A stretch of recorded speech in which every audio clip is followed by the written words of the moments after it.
Hi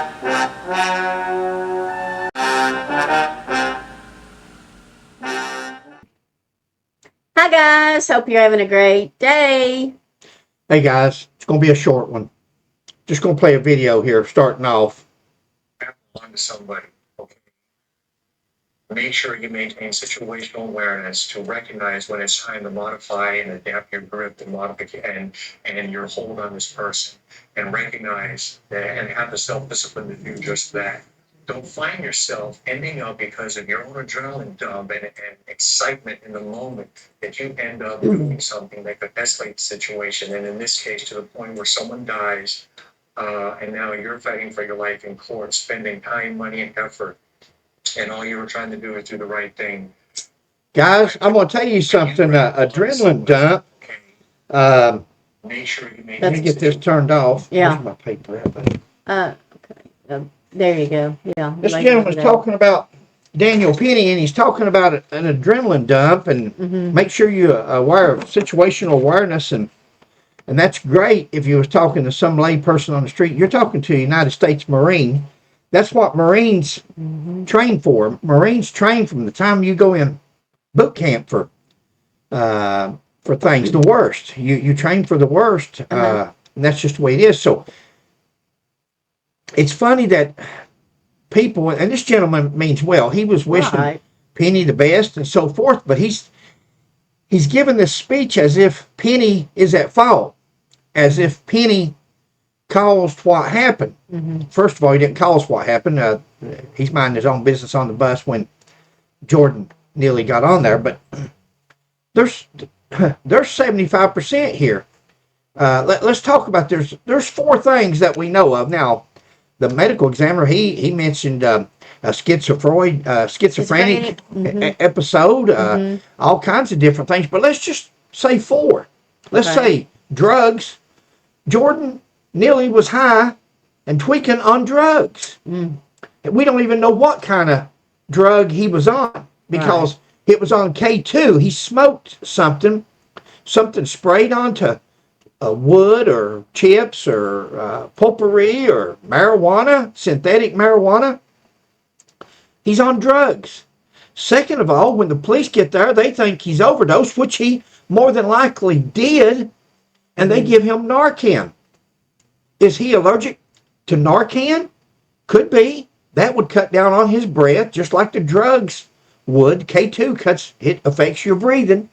Narcan, naloxone, affects your breathing, or can. And the other one was sickle cell. This fella has sickle cell disease, which blocks your oxygenated blood cells from getting where they need to be.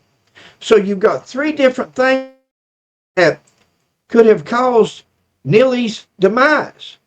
And then you've got the restraint hold. The restraint hold by Daniel Penny. But everybody wants to point at let's say there's only 25% here. Four things, 25% each. Neely, and then 25% that could have been, or some say was Penny. It's not Penny. Penny was in control of his restraint. All he was doing is restraining him. There's nobody that can confidently say, except Daniel Penny, how much pressure he had on. He's the only one that knows that. Jordan Neely's neck. Do you think that this man is going to lay there and choke somebody to death with cameras on him? Do you believe that? Or do we believe it was drug overdose, Narcan allergic, naloxone, or the sickle cell kicked in, or a combination, or all three? You know, we're not even going to go over EMS taking 20 minutes to get there. The police get there and don't want to give mouth to mouth because he's so nasty. And probably some people said he's defecated on himself as he come onto the bus. Yeah, a lady that said that when he stepped onto the subway that when he stepped in, he grabbed the door, stepped in, and she could smell human feces. She could smell human. Now, some of the people said, oh, he strangled him so bad that he messed on himself. No, there was people that said that before anything else was ever said. When he got on the subway, they could smell feces. Yeah. He smelled of poop. Okay. This gentleman was trying to say situational awareness and watch yourselves and all that, and that's great. But for a person that's, he's got them in a martial arts, I think it's originated from big time wrestling, really, the sleeper hold. Mm-hmm. But he's not even applying pressure to the karate. He's not turned it into a blood choke. And he's definitely not got it into a forearm choke. But he said he was just trying to restrain him and keep him from hurting people and keep him from hurting himself. I know we go over this over and over, but when I see these new videos or these people come out and you're calling it a chokehold, or you're saying that Penny held him in that hold too long, you haven't seen our video where I held Sheila the other evening for 6 minutes in the same exact hold with the same amount of pressure. It looks like I'm not clamping down. I could breathe well, talk. And so could he.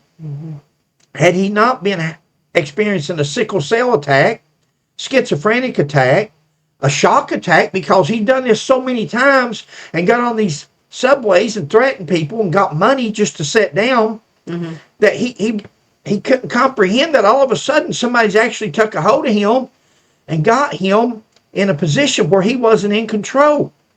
And the other thing is the guy holding his arms. There's a guy that wasn't even charged with the crime, and he's more at fault in any of this than Daniel Penny could have ever been. He's holding his arms even to the point of twisting his elbow backwards and almost breaking Neely's arm.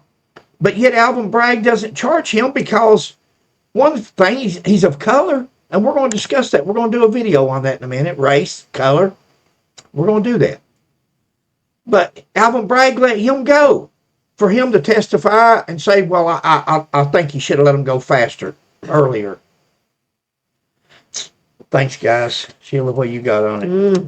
I think Mr. Penny's a good Samaritan. I think he was a hero, protecting everybody. He did what he thought was in the best interest of everybody on that subway at that time. So you've got three other things. Drugs. That K2. it, yeah. Being confirmed. K2. What else come up? That, you can tell that this medical examiner is partial. You're not supposed to be. The police, the prosecutor, whatever happened to Lady Justice? Whatever happened to being blind? Let the chips fall where they may. Give the evidence. And whatever happens, happens. Why do we have to have a rigged jury, a rigged judge, a rigged prosecutor, a rigged medical examiner that didn't even wait for the toxicology? The man gets on there tweaking and going off on people for no reason. Is that the acts of a normal person? They say, well, he's got mental problems. He's got mental problems because he's smoking synthetic marijuana with who knows. God only knows what's sprayed on there or sprinkled on. Anything from rat poison to pesticides. Goodness, yeah. And you wonder why a person's got... Our justice system, like you said, is no longer blind. It's not really a justice system. Sheila said a long time ago, I was talking about the criminal justice system, and Sheila said, we don't have a justice system anymore. Right. It's a criminal system. Yeah. And that's the truth. It has turned into protecting because of people's a certain color, a certain race, believe in a certain lifestyle. It's anything except fair for everybody. Just our thoughts. Mostly my thoughts. Sheila don't agree with everything I say. It's all good. Well, go ahead, baby. Okay. You're right. Thanks for watching, guys. We hope you're having a great day. God bless each and every one of you. We couldn't do it without you. God bless, guys, and prayers for Daniel Penny when the jury comes back Monday. We're hoping that the judge over the weekend gets some sense about him and says, hey, this was a hung jury. The jury come back hung. You don't keep dealing the cards till finally you get the win in hand that you want. This jury was hung. They couldn't reach a decision. It's a hung jury. You don't say, okay, 2 out of 3, guys. Let's try it again. Because either somebody's on that jury Okay. that's holding out for a not guilty. Either there's 11 there. I think it could be 6, 8. It could go 6 and 6. But we know there's at least 2 people. One's guilty, one's not guilty, because it's a hung jury right now. They can't reach a decision. Now, is that person holding out because they don't want to be characterized as a racist, and they're saying, hey, I'm scared of these people out front, and I'm going to call it like this just so I'm not attacked? Well, they should have thought about that before they got on that jury. They had their chance to say, hey, this could be a controversial case, could be in the media, no doubt, and I'd rather not be on it. They didn't do that. So if you didn't do it, then grow up. Put your Can you say you don't want to be on the jury and then take it your word, or do they say sorry about your luck, chap? I don't know. If you say you don't want to be on there and you would be swayed by threats or rumors of threats, or they'd already shut down the subway when in order to get their indictment. Yeah. It wasn't an indictment in the beginning. No, but the police didn't charge him for 10 days, and Alvin Bragg, from the way I understand it, came back, and either him or his prosecutor in office signed a warrant for Penny, and then they took it before the grand jury and had him indicted without even expressing all the evidence, the body cams from the police, showing that he was alive when the police got there. He was alive when EMS. They didn't show none of this because that would have been exculpatory. That would have been something that would have helped Penny's case. Prove him, yeah. Since when do we get off on setting our... No. Anyway, thanks for watching. We'll see you in a few. Bye. Thanks, guys.